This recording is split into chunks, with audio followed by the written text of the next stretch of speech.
Boa noite, companheiros. Boa noite, Célia. Boa noite, Nivaldo. Estamos mais uma vez aqui juntos para fazermos o nosso Evangelho no Lar, que já é tradicional no MAP, aos domingos, às 8 horas. E nós sempre falamos na necessidade desse Evangelho, né, Célia? E que vocês, obrigatoriamente, não precisam participar conosco aqui. Vocês podem fazer num dia, num horário mais aprazível, em que toda a família esteja em casa. Mas se, porém, a família não pode participar, não há ninguém, você mora sozinho, não há problema nenhum. Você pode fazer o seu evangelho aparentemente sozinho, porque os amigos espirituais com certeza estarão lá para dar todo o suporte necessário. Esse nosso evangelho, esse culto do evangelho no lar, aos domingos, às 20 horas, até porque domingo é um dia onde a família está reunida, né? Mas não precisa, não é uma coisa assim vinculada obrigatoriamente a esse horário. Mas que vocês estipulem o horário de vocês, na casa de vocês, de acordo com o que seja mais plausível, né? Plausível para a família. O importante é fazer o evangelho no lar, porque como a espiritualidade nos diz, Nivaldo, a higienização que é feita na nossa casa. É um momento de trabalho na nossa casa. É um momento de luz onde muitas das vezes, Célia, nós nos queixamos, né, de estarmos assim, nos sentirmos muitas das vezes numa energia pesada, nossa ou na própria casa. Então, a prática do Evangelho no Lar se destina exatamente a isso. É um momento em que a espiritualidade se aproveita para fazer essa limpeza, tornar os nossos ambientes mais leves, mais suaves, mais tranquilos. É claro que eles fazem a parte deles. Agora nós temos que contribuir com a nossa. Com certeza, Célia. Célia, nós vamos ler uma página, né, de abertura, depois faremos a prece, a Célia vai ler uma passagem evangélica, vamos fazer também um breve comentário, assim como da página, e damos continuidade ao nosso encontro desse Evangelho no Lar. E a página escolhida hoje foi do livro Coragem. É um livro de Chico com diversos autores, diversos espíritos. Esse em particular que nós vamos ler hoje foi uma mensagem de Emmanuel. E tem como título Adversário e Nós. Adversários e Nós. E Emmanuel diz assim: muita gente indaga com inquietação sobre a maneira justa de se aplicar o ensinamento de Jesus no que tange ao amor pelos inimigos.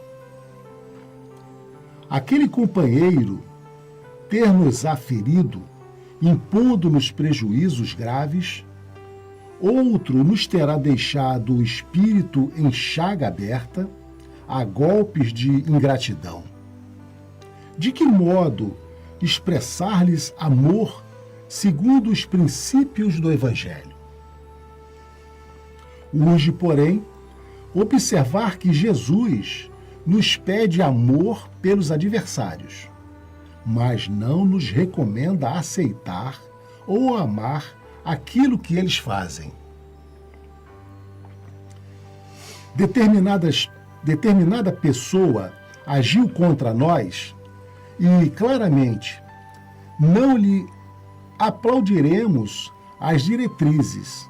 No entanto, ser-nos-á possível acolhê-la no clima de fraternidade, compreendendo-lhe a posição de criatura que haverá adquirido, com isso, pesada carga de lutas íntimas, a detrimento de si própria. Podemos, além disso, amar perfeitamente os que erram contra nós, entendendo que as falhas deles serão talvez nossas amanhã. Atentos que devemos estar a humanidade falível de nossa condição. Por símile, imaginemos o enfermo e a enfermidade. Deixaremos de amar os nossos doentes porque estejam doentes? E quando falamos em amar os doentes, estaremos ensinando o amor pelas enfermidades? Amar os adversários será respeitar-lhes os pontos de vista e abençoá-los sempre que tomem caminhos diversos dos nossos. E toda vez que também, coincidentemente, nas trevas do Evangelho, recordemos o próprio Cristo e entreguemo-lo a Deus, rogando para ele paz e misericórdia, porque realmente não sabem o que fazem. Emmanuel. Essa página, né, Célia, nos traz exatamente essa necessidade de nós nos colocarmos no lugar do outro.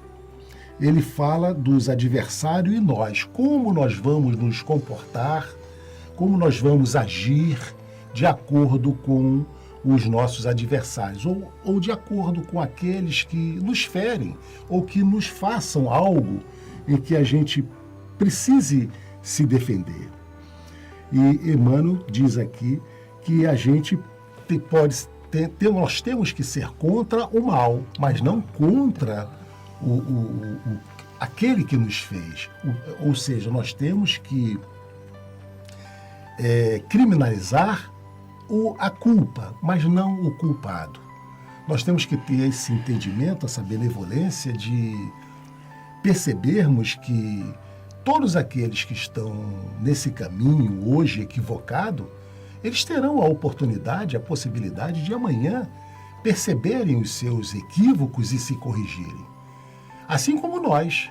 Quantas vezes nós nos julgamos numa condição e podemos até ofender a outros, mas que a gente também tem essa possibilidade de nos supervisionarmos, entendermos o que estamos fazendo e voltar atrás e fazer novamente.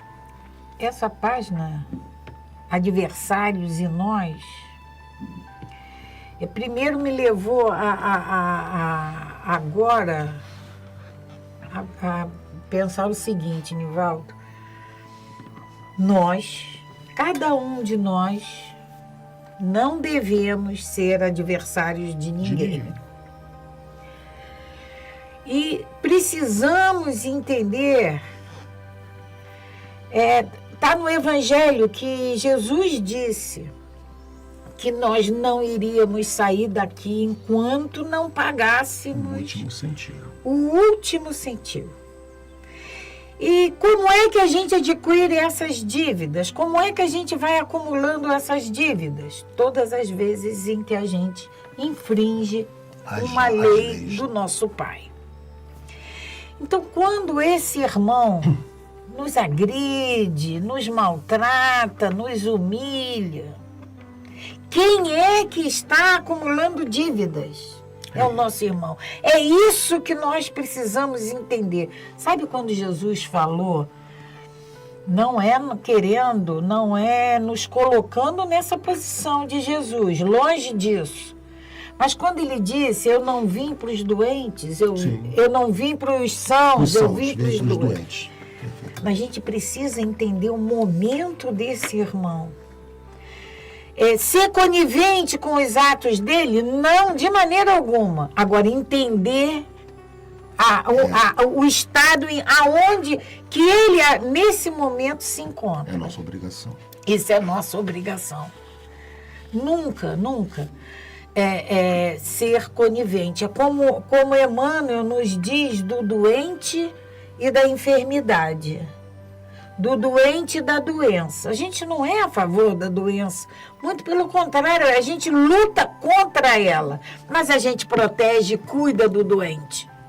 A mesma coisa em relação ao nosso irmão. Ele é doente.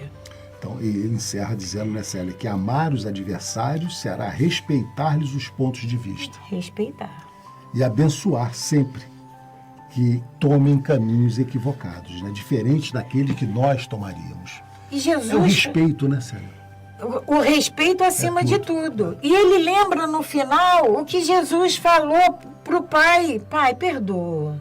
Que nós não sabíamos o que fazíamos. A mesma coisa são os nossos irmãos doentes. Se nós temos um pouquinho, porque não temos muita não vamos pensar que somos o supra-sumo, que não somos. Estamos ainda nessa caminhada. Se nós temos um pouquinho, um mínimo de entendimento, a gente precisa aplicar esse entendimento. Célia, é fazer ao próximo aquilo que nós gostaríamos que eles nos fizessem. É a regra áurea. Regra áurea. Né? Então, vamos fazer, né, a nossa prece? Vamos fazer a prece, né, Célia? Agradecendo a Deus, agradecendo a Jesus, agradecendo aos amigos espirituais, aos nossos mentores, a esses espíritos que aqui vêm em grupos nos socorrer, que possam nos esclarecer, nos trazer esse entendimento necessário nessa página da abertura de hoje, dessa necessidade do perdão, dessa necessidade do respeito, do entendimento, que nós possamos estar nesse pensamento com Deus, com Jesus, assim como Jesus disse um dia para nós que Ele e o Pai era um, que nós também sejamos um com Jesus e com Deus, com essa espiritualidade superior. Que Jesus nos abençoe nessa noite, graças a Deus. Graças a Deus. Antes da leitura do Evangelho, Nivaldo, Sim. Vamos falar da água. Sim, Célia, bem lembrado. Embora esteja aqui na frente, mas é bom a gente lembrar, né? A quem desejar, coloquem uma jarra, um copo com água na sua cabeceira, na sua mesa. E vamos pedir a Deus, nosso Pai, que permita que essa água seja manipulada, que ela seja trabalhada, fluidificada e que seja colocada nessas águas toda a medicação de que nós necessitamos. Mas, acima de tudo, vamos pedir que essa medicação, a medicação que nós necessitamos, mas, acima de tudo, que nós sejamos merecedores. Vamos ler uma passagem do Evangelho segundo o Espiritismo, uma obra codificada por Allan Kardec. No capítulo 5, bem-aventurados os aflitos, motivos da resignação. O item 12 diz assim: por essas palavras, bem-aventurados os aflitos, pois que serão consolados. Jesus aponta a compreensão que hão de ter os que sofrem e a resignação que leva o padecente a bendizer do sofrimento, como prelúdio da cura. Também podem essas palavras ser traduzidas assim: deveis considerar-vos felizes por sofrerdes, visto que as dores desse mundo são o pagamento da dívida que as vossas passadas faltas vos fizeram contrair. Suportadas pacientemente na terra, essas dores vos poupam séculos de sofrimentos na vida futura. Deveis, pois, sentir-vos felizes por reduzir Deus a vossa dívida, permitindo que a saldeis agora, o que vos garantirá tranquilidade no porvir. O homem que sofre assemelha-se a um devedor de vultada soma.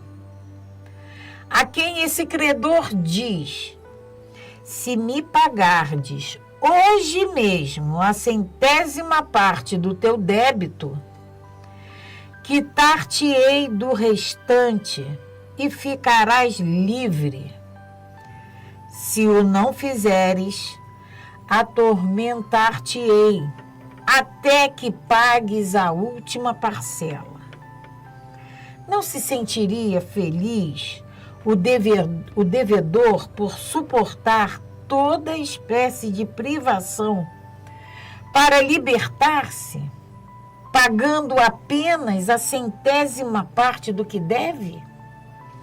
Em vez de se queixar do seu credor, não lhe ficaria agradecido? Tal o sentido das palavras: bem-aventurados aflitos, pois que serão consolados. São ditosos porque se quitam e porque depois de haverem quitado estarão livres. Se, porém, o homem, ao quitar-se de um lado, endividar-se do outro, jamais poderá alcançar a sua libertação. Ora, cada nova falta aumenta a dívida, porquanto nenhuma há, qualquer que ela seja, que não acarrete forçosa e inevitavelmente uma punição. Se não for hoje, será amanhã. Se não for na vida atual, será na outra. Graças a Deus. Graças a Deus. Então, essa resignação, depois que temos contato com esse evangelho, depois que temos contato com essa doutrina, que nos explica, que nos esclarece que todas as nossas faltas, elas vão precisar ser resgatadas, que nós vamos ter que nos redimir de todas elas, a gente começa a entender um pouquinho do que seja essa palavra resignação. Porque é comum a gente ouvir, Nivaldo, falar assim: o espírita tem que sofrer, é isso? Tem que sofrer para ser feliz? Não tem que sofrer.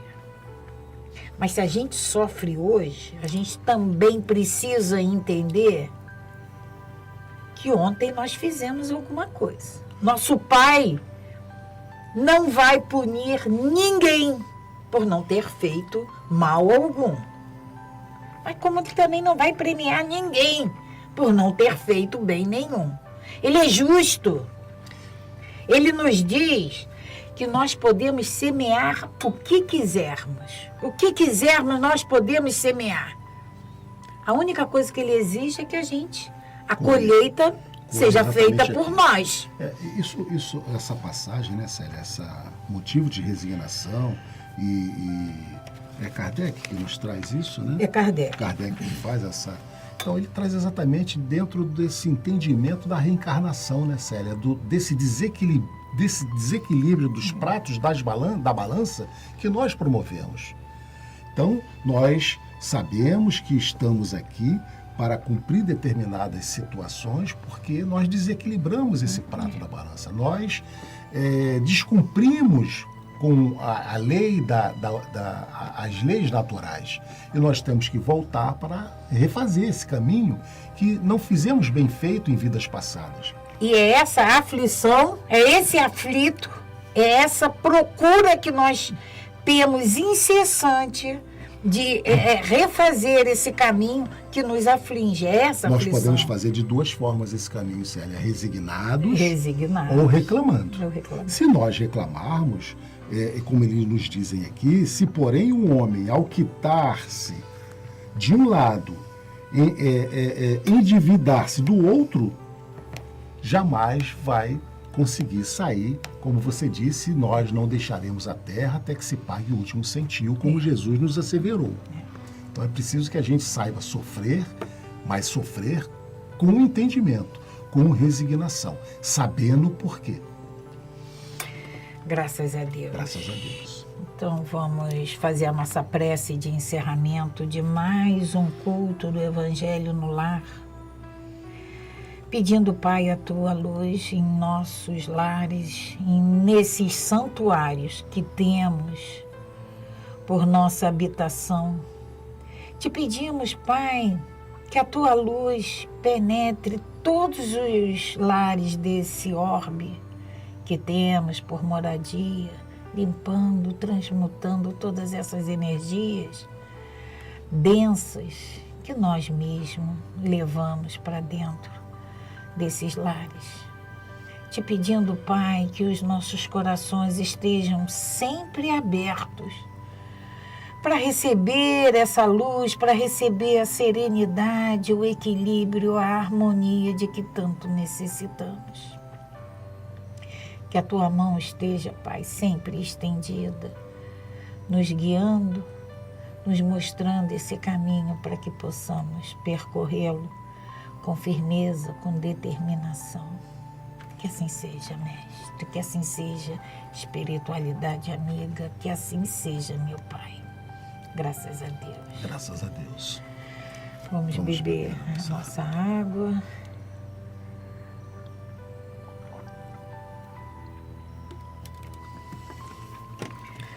Paz e bem, paz e luz. Paz, muita paz.